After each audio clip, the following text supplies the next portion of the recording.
السلام علیکم ورحمۃ اللہ تعالی وبرکاتہ۔ الحمد للہ رب العالمین والصلاة والسلام علی سید المرسلین، اما بعد فاعوذ باللہ من الشیطان الرجیم، بسم اللہ الرحمن الرحیم۔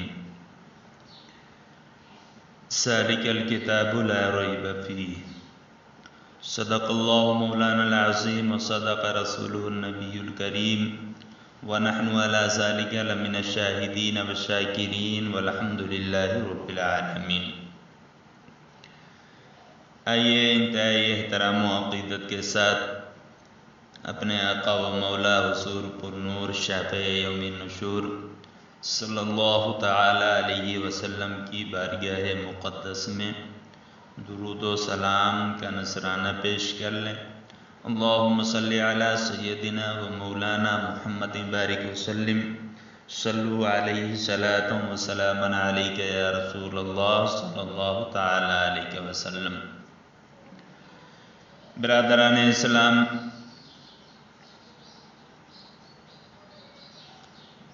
مدینہ المنورہ میں جس سورت کی آیات سب سے پہلے نازل ہوئی وہ سورہ بقرہ ہے، سوائے آیت نمبر 281 وَاتَّقُوا يَوْمًا تُرْجَعُونَ کہ یہ حجۃ الوداع کے موقع پر مکہ مکرمہ میں نازل ہوئی۔ حضرت عبداللہ بن عباس رضی اللہ تعالی عنہما فرماتے ہیں کہ مدینہ منورہ میں سب سے پہلے جو سورت نازل ہوئی ہے وہ سورہ بقرہ ہے۔ اس سورہ پاک کا بقرہ نام رکھنے کی وجہ تسمیہ کیا ہے؟ پہلے اس بات کو ذہن نشین کر لیں کہ شروع میں قرآن کریم کی سورتوں کے نام نہیں لکھے جاتے تھے۔ یہ طریقہ حجاج بن یوسف نے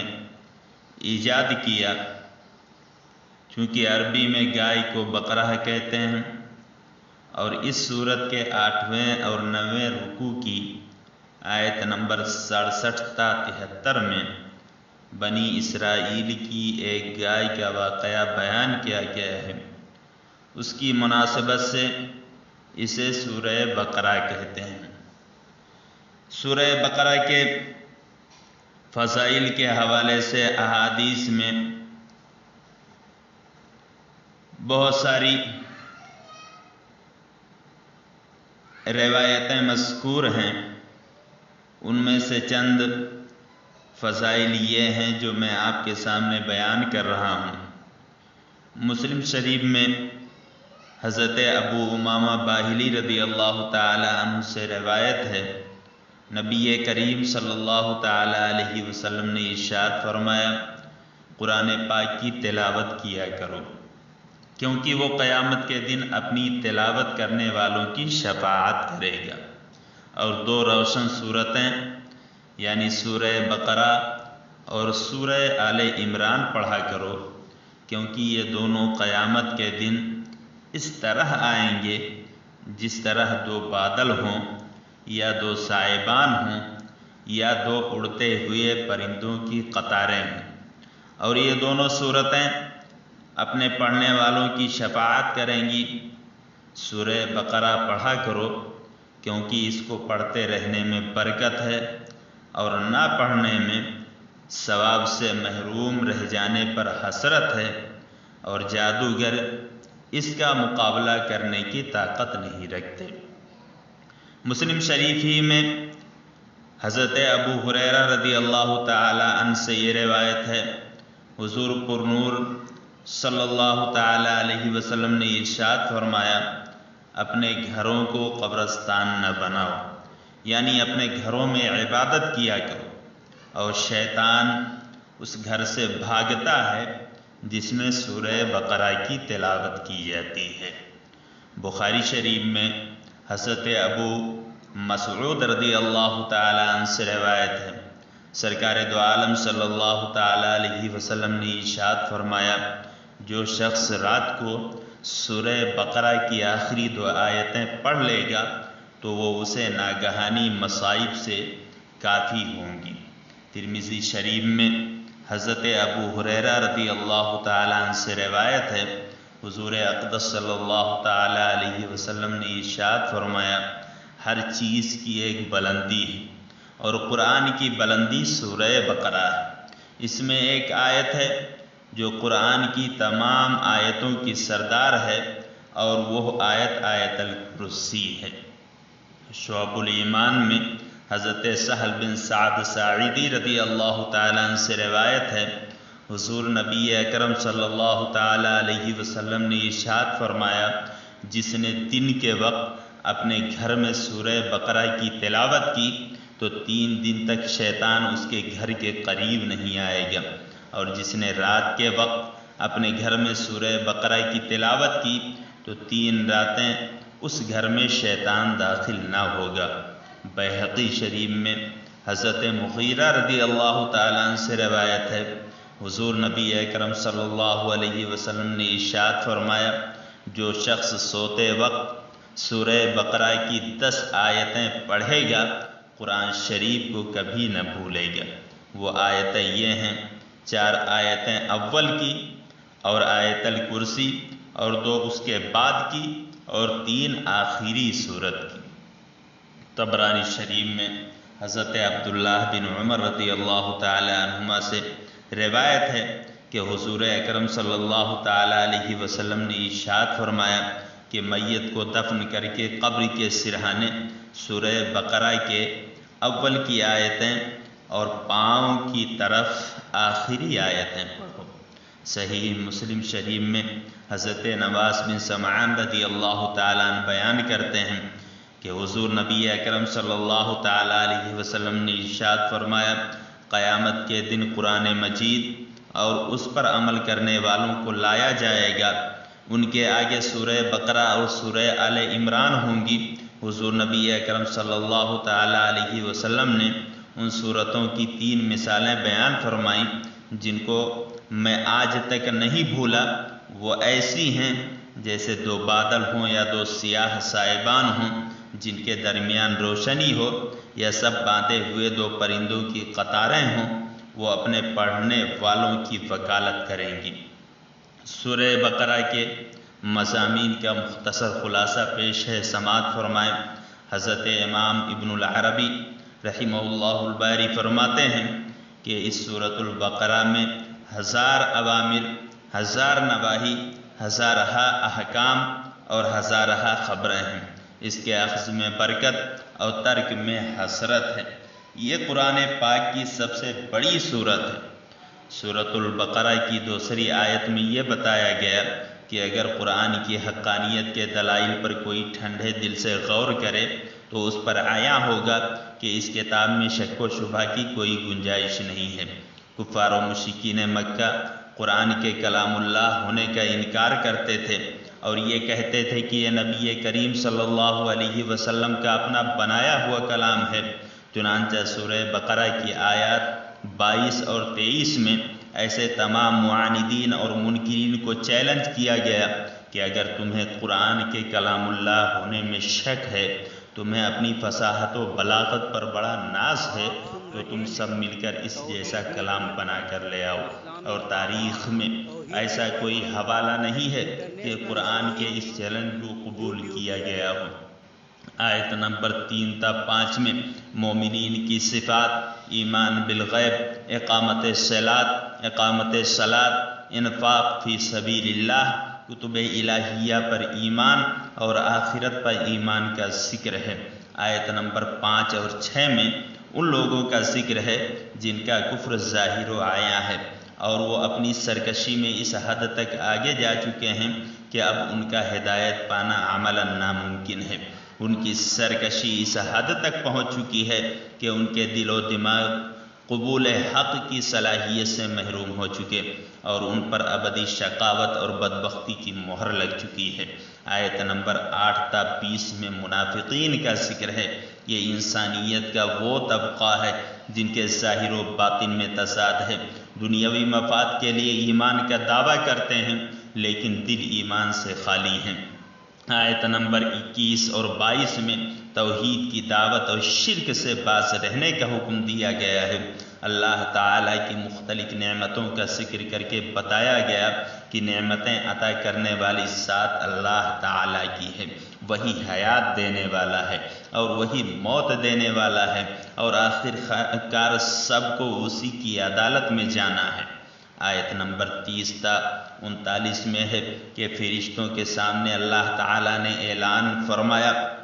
کہ میں آدم کو زمین میں اپنا خلیفہ بنا رہا ہوں۔ فرشتوں نے اپنی فہم کے مطابق اللہ تعالیٰ کی بارگاہ میں یہ عرض کیا کہ بنی آدم زمین میں فساد کریں گے، خون ریزی کریں گے، اور اے اللہ ہم ہمہ وقت تیری تسبیح و تقدیس میں مشغول رہتے ہیں۔ اللہ تعالیٰ نے فرمایا میں جن اسرار اور حکمتوں کو جانتا ہوں تم نہیں جانتے، اور پھر نعمت علم کے ذریعے آدم علیہ السلام کی فضیلت اور برتری کو فرشتوں پر ثابت کیا۔ پھر فرشتوں کو حکم ہوا کہ آدم کو سجدہ کرو، اور ابلیس لعین کے سوا تمام ملائک نے حکم ربانی کی بلا چونچرا تعمیل کی۔ یہ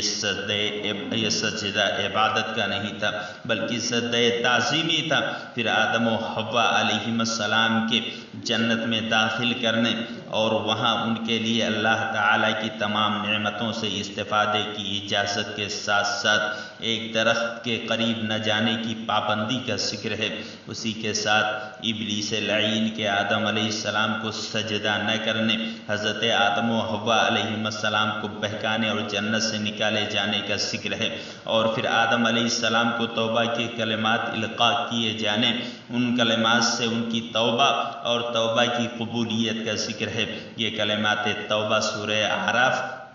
آیت نمبر 23 میں مذکور ہیں، جن کا ترجمہ یہ ہے اے ہمارے پروردگار ہم نے اپنی جانوں پر زیادتی کی، بس اگر تو ہمیں نہ بخشے اور ہم پر رحم نہ فرمائے تو ہم نقصان اٹھانے والوں میں سے ہو جائیں گے۔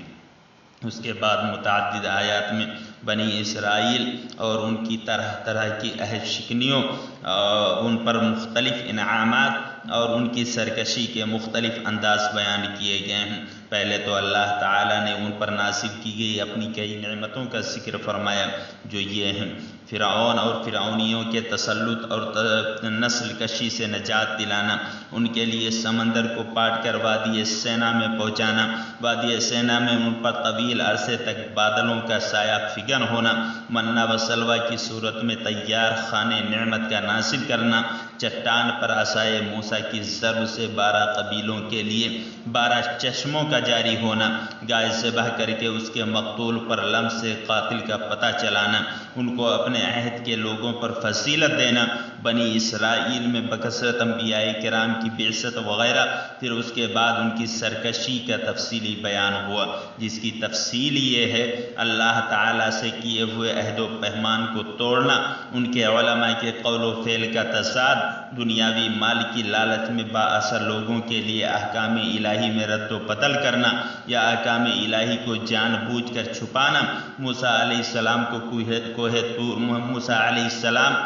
کوہ طور پر گئے تو ان کی عدم موجودگی میں بچھڑے کی پوجا کرنا، منہ و سلوہ کی گراں قدر اور تیار سماوی نعمت کو ٹھکرا کر گندم، سبزی، ککڑی، مسور کی دال اور پیاز یعنی زمینی پیداوار کی فرمائش کرنا، گویا اعلیٰ کو رد کر کے ادنا کو طلب کرنا، انبیاء کو ناحق قتل کرنا، سبت یعنی ہفتہ کے دن کی حرمت کو پامال کرنا، گائے ذبح کرنے کے سیدھے سادے حکم کو ماننے کے بجائے اس کے بارے میں کئی سوالات اٹھانا،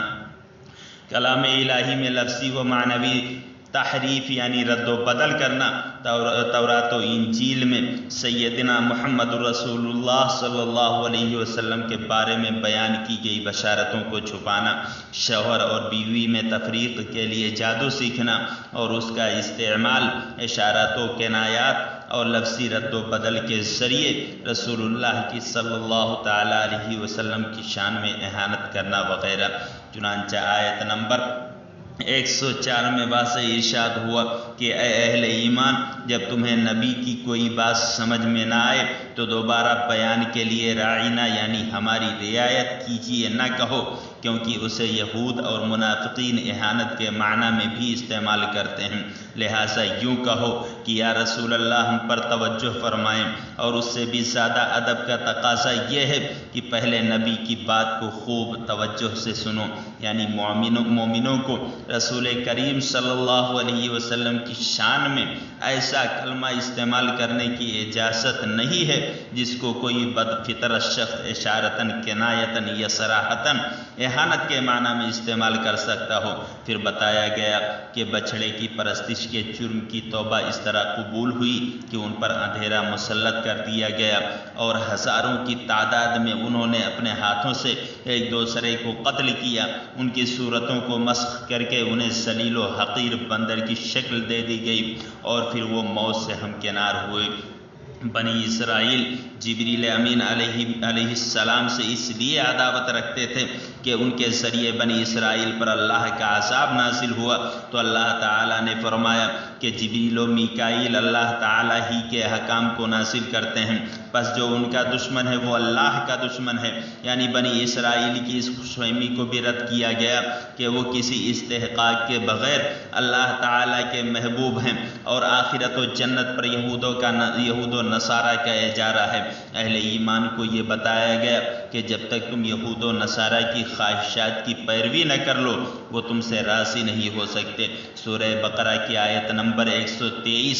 اور اس کے بعد کی آیات میں حضرت ابراہیم علیہ السلام کے منصب امامت پر فائز کیے جانے کا تذکرہ ہے۔ حضرت ابراہیم و اسماعیل علیہ السلام کے بیت اللہ کو تعمیر کرنے کا ذکر ہے، اور اس امر کا بیان ہے کہ تعمیر بیت اللہ کے بعد انہوں نے اللہ تعالیٰ کی بارگاہ میں یہ دعا کی، اے ہمارے رب، ان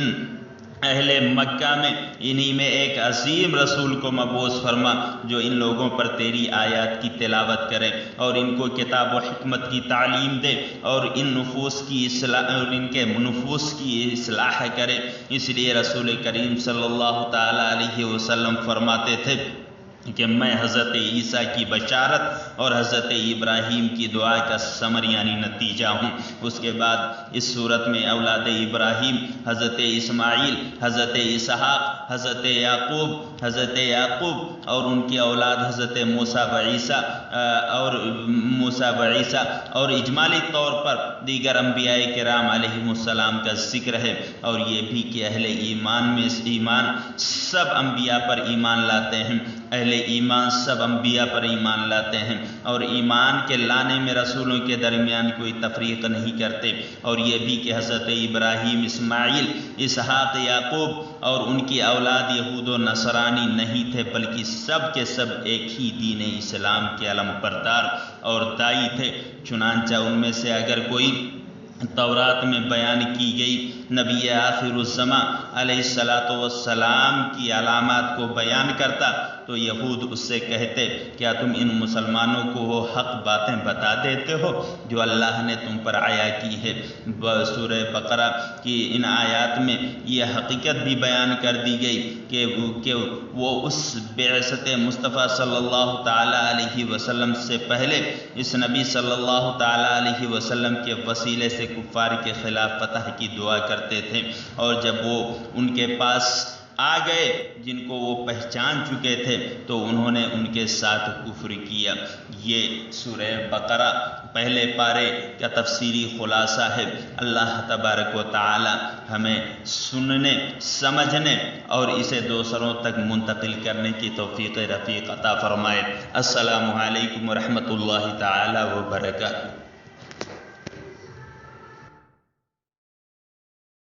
سامعین حضرات، ابھی یہ جو نعتیہ کلام آپ سماعت کر رہے تھے یہ توحید نیٹ ورک کی جانب سے سنایا جا رہا تھا۔ آپ بھی اپنے شہر کے جلسے ریکارڈنگ کرانے کے لیے رابطہ قائم کریں۔ توحید نیٹ ورک، موبائل نمبر 9967825444